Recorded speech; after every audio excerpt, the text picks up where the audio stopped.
attention was caught by a few lines in a book by the Countess Ravenlow, a writer of light genres. She records, 23rd of September 1904, Ridiculous Dreams.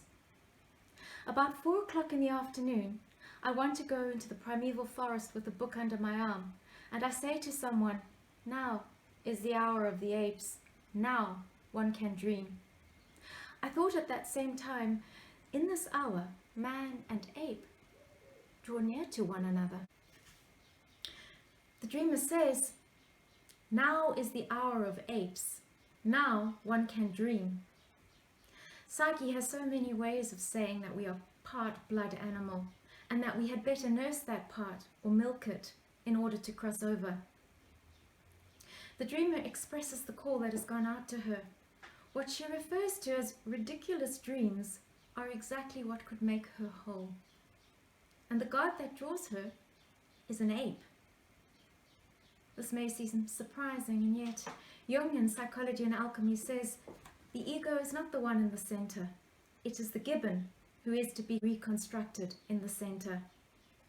Strive as we may to overcome or repress this, yet there is that monkey in the middle who, with his long tail that stretches back into the archaic levels of the psyche, puts our inflated sense of our intelligence in question.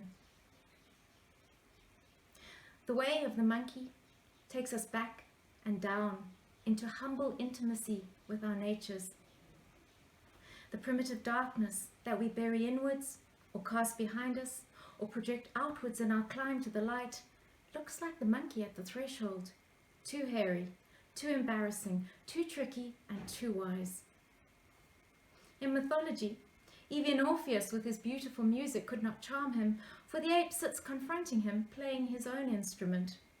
Perhaps the ape doesn't succumb to the high order of Orpheus because he makes his own kind of music, which never loses the primary throb. The monkey at the center, what is this grotesque, unexpected vision?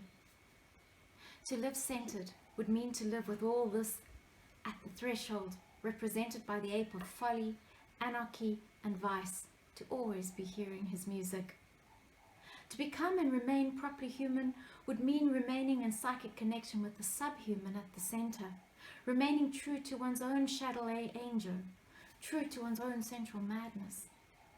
This is as well the wisdom of nature, that is unconscious of itself and cannot speak in words, and yet, paradoxically, is the source of words.